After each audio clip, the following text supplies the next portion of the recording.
There's a sci-fi series called Moonhaven. Came out in 2022. It imagines a lunar utopia where biological children are taken from their parents at birth and raised by other families. Parents get exactly one meeting with their child, at the very end, when one of them is dying. The show was canceled after one season, mostly for budget reasons. I actually liked it well enough, but that's not the point here. What is interesting is the idea at its core. A radical attempt to rip out one of our strongest instincts, kin selection. If you don't know which child is yours, and you can't accumulate wealth or power specifically for them, you remove a primary driver of accumulation and nepotism, favoring your own blood over merit. In theory, that gives you a fairer society, one that's more collective and more merit-based. It's basically a straight lift from Plato's Republic, where the guardian class doesn't know its own children, so that loyalty runs to the polis, not the family. Would anything like that work in the real world? Big question. It would be fascinating to test, but only with fully informed, consenting volunteers, not by force. Every now and then, a thought creeps in. What if the left, broadly speaking, from Marxists to modern progressives, isn't entirely wrong in its critique of the traditional family, or in its push to shift child-rearing toward institutions like the state and the school system? Maybe the goal really is to overcome the downsides of blood ties. Some people on the left do think along those lines. But most, in my view, are driven by something simpler and more pragmatic. Undermine the family, and you weaken horizontal ties between people. The individual is left one-on-one with the state, dependent on it. On top of that, the traditional family gets in the way of total ideological capture from an early age. Marx and Engels say this pretty plainly in The Communist Manifesto. The bourgeois family is a vehicle for passing down private property and reproducing class inequality. Abolish the family, abolish inheritance, and people stop working for their own and start working for the collective.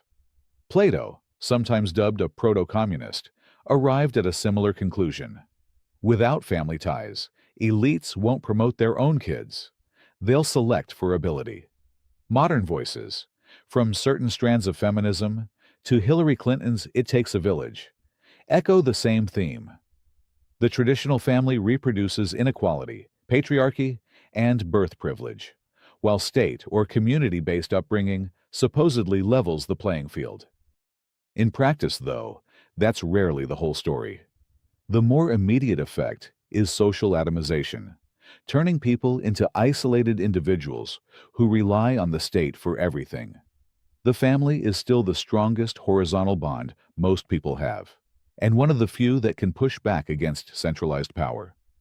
Parents act as a buffer between their children and the system. A child raised in a family has an alternative source of values, loyalty, and identity. When the state takes over, there's only one narrative left. That's why regimes with very different ideologies tend to converge on the same move.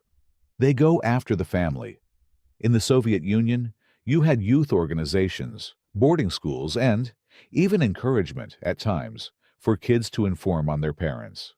In Maoist China, the Cultural Revolution deliberately targeted family bonds so that loyalty flowed to the party. In the modern West, critics point to schools promoting ideas on gender, identity, or race that may run counter to parents' views. And even if you eliminate nepotism by blood, you don't eliminate nepotism. You just change its basis. It becomes ideological.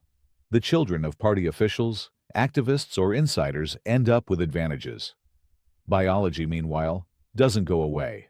Twin studies, adoption research, and genetics all point to a substantial role for heredity in intelligence, temperament, and life outcomes.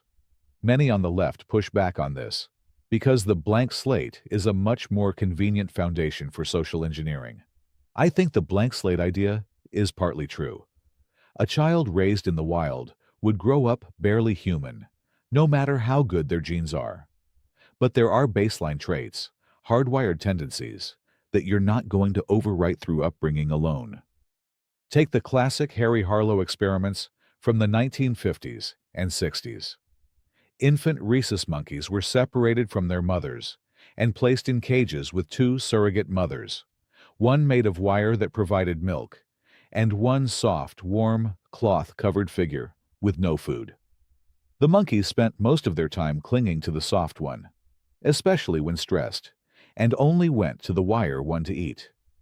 The takeaway was pretty clear. For normal development, contact comfort and emotional bonding matter more than just feeding. Monkeys raised this way often developed severe psychological issues, aggression, depression, social dysfunction, and even an inability to care for their own offspring later on. You could argue that this only applies to early development, and that parents can be substituted later. But the evidence we have from institutional care says otherwise. Children raised in orphanages or similar settings tend to have significantly worse outcomes than those raised in families, even adoptive, non-biological ones. What matters is the quality and stability of care, deep attachment, consistent attention, and the sense that someone is yours and you are theirs. The human brain and psyche are evolutionarily wired for a small, stable family, not for an institution with queues, rotating staff, and no one adult to call their own. That's not an opinion.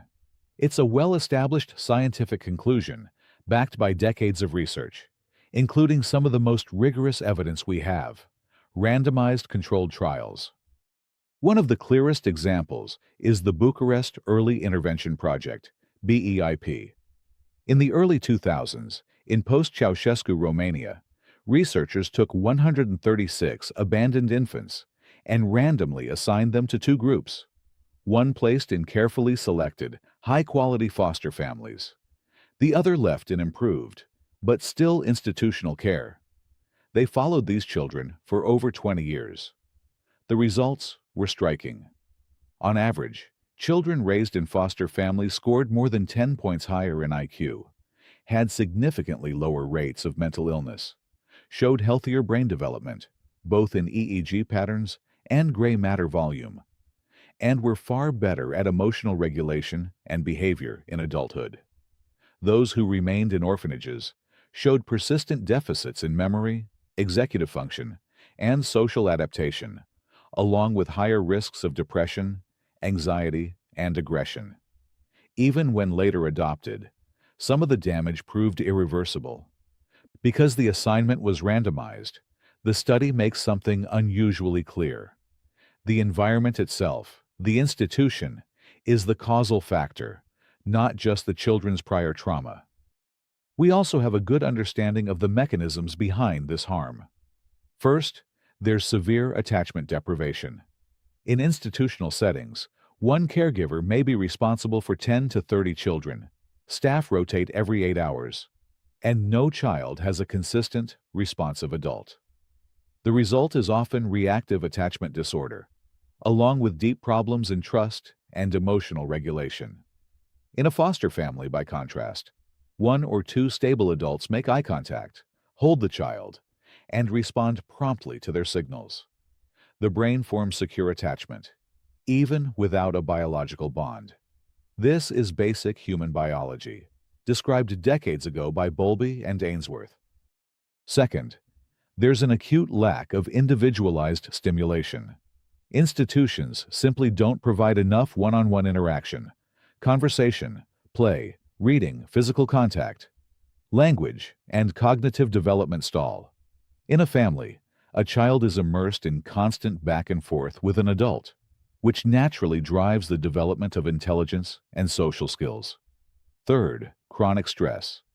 Persistently elevated cortisol levels in institutional settings are associated with reduced hippocampal volume, critical for memory, and changes in the prefrontal cortex, key for behavior and emotional control.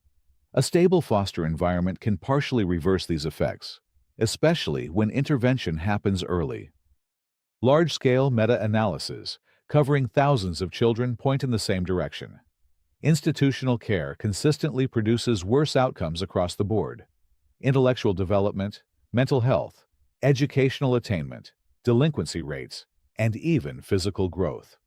The effect sizes range from small to moderate, but the pattern is remarkably consistent.